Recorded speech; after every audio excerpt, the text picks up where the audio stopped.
With the new presidential administration comes new policies. One of the main policies that President Joe Biden's team wants to reverse supposedly is former President Trump's decision to pull the United States out of the Obama-era Paris Climate Accord.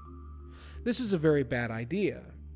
Not because anthropogenic climate change isn't real, it's fairly obvious that it is, and the Republican Party has wrongly abandoned the climate policy arena to the left by claiming that global warming isn't real. The problem with the Paris Climate Agreement is that the program is insufficient for curbing the emissions that most scientists believe are responsible for climate change.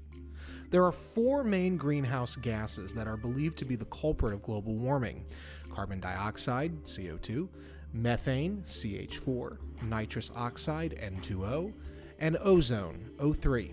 These are the four emissions made by human activity. If we could curb these emissions, humanity could stop the fundamental changes to the environment that threaten to upset our delicate ecosystem. Scientists and most politicians in the West have argued that the United States, Europe, and most first world countries must curb their emissions by basically taxing and regulating the industries that emit the noxious greenhouse gases that are changing the environment. The problems with this approach are twofold. First, it wrongly targets Western states, which have already made rapid advances in curbing its unwanted emissions, whereas countries like China, India, Brazil, and others have only increased the production of greenhouse gases. Second, it does little to address the need to maintain affordable growth. Curbing Western emissions through higher taxes and regulations would serve to only do grave harm to our economy, while leaving a space for competitors like China to exploit.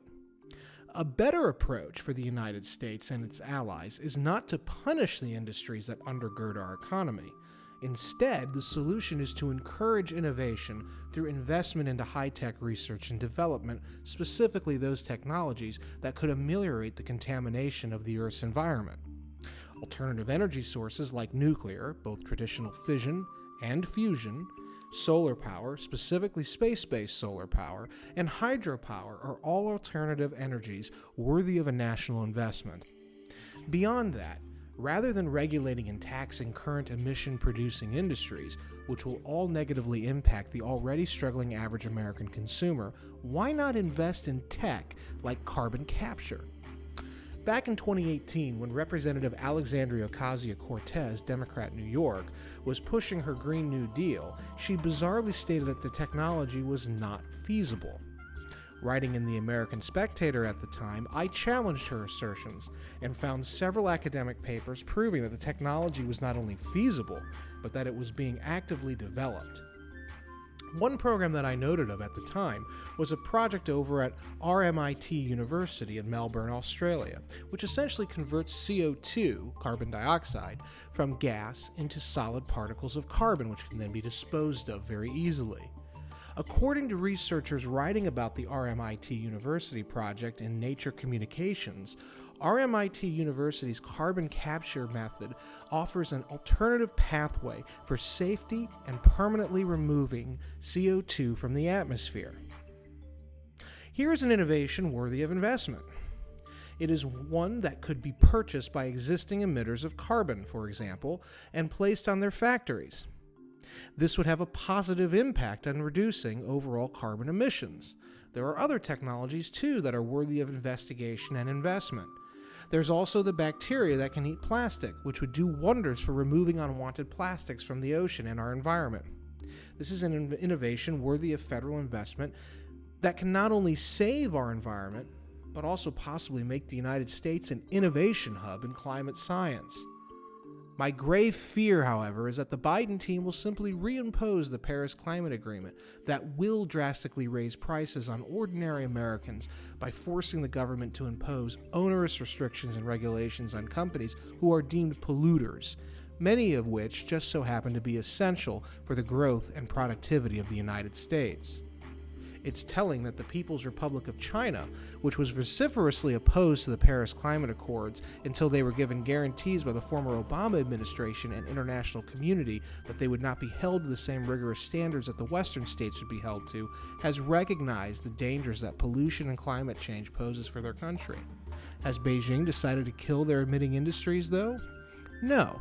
Instead, Beijing is offering incentives to build out alternative energy, even as they continue relying on traditional, cheaper forms of energy production to continue their meteoric growth rates.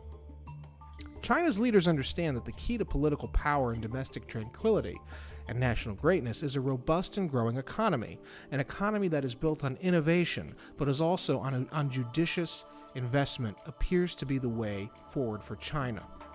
It's a pro-growth strategy, whereas the American strategy is punitive and will lead to the destruction of the U.S. economy. For instance, China is now home to one of the hottest burning tokamak nuclear fusion reactors in the world. They are doubling down on this investment, believing it to be key for their necessary transition away from fossil fuel burning technology and towards something more sustainable. China is also increasing their investment in electric vehicles and building out the infrastructure necessary to support EVs. As I noted in my recent book from Republic Book Publishers, Winning Space: How America Remains a Superpower, China is heavily invested in space-based solar energy. This technology, unlike terrestrial-based solar energy, is revolutionary because it places collectors, satellites, in geosynchronous orbit. These collectors are exposed to perpetual sunlight and then transmit their solar energy back to receivers on the ground, usually in a desert such as the Gobi Desert, in this case in China, in the form of microwave radiation. This cuts down on the intermittency problems that has long plagued traditional solar energy. It is also a strategic technology in that the Chinese could theoretically beam power to any location on Earth, such as their controversial man-made islands in the South China Sea, which are in dire need always of resources from the mainland, and which can be blockaded at any moment by the superior U.S. Navy. Even traditional solar energy, though, is a key investment of China's. After all, it was China that was the reason for the death of former President Barack Obama's pet solar energy project, Solyndra. Obama's support for this controversial company, which was run by political cronies of Obama's, harmed him in the 2012 election. Despite all of the copious American tax dollars that Solyndra received, it never once produced a product that was worthy of the public investiture. Once China saw that the U.S. government was getting behind Solyndra, Beijing decided to use their mass production industrial capabilities to collapse the price of solar panels and made Solyndra a total slag heap. Space-based solar is a worthier investment because it is something that China will not be able to easily do, and it is also of a strategic benefit. Imagine being able to beam clean energy and efficient energy to distant bases around the world. These are the opportunities that await us. Then there's hydropower, which, as you've seen with the controversial Three Gorges Dam, China is massively interested in developing. Using the natural power of water, under which 70% of the Earth's surface is covered, is another retro idea whose time has finally come. The Europeans, too, have developed their own hydropower capabilities. And we did it back in the 1930s with the Hoover Dam, for instance. With so much water being abundant in North America, we should do it again. Traditional nuclear fission technology is also essential. The last nuclear power plant was built in the United States in the 1970s, though in 2016 construction finally began on a new plant. An inordinate fear of nuclear energy has caused us to digress decades into the polluting fossil fuels of yesterday. Everyone on the left keeps talking about the need for cheap, clean alternative energy. We've had access to it for decades, but we refuse to use it. Former President Barack Obama, current President Joe Biden's former boss, hated nuclear energy. We've needed it for a while. Will Biden have the courage to defy his base and invest in this critical technology? Fears of a nuclear meltdown are overblown. There have only been a handful of incidents in the history of nuclear power, most recently the Fukushima meltdown in Japan in 2010. Not only has Japan abandoned this promising technology, but Germany, which was once a premier nuclear energy producer, also discontinued their use of this supposedly controversial energy source in the wake of Fukushima. Ever since that time, sadly, energy costs have increased on ordinary German consumers, which would be replicated here in the United States to more devastating effect. An American ally like France has been home to a large and reliable network of traditional nuclear fission reactors since the 1970s.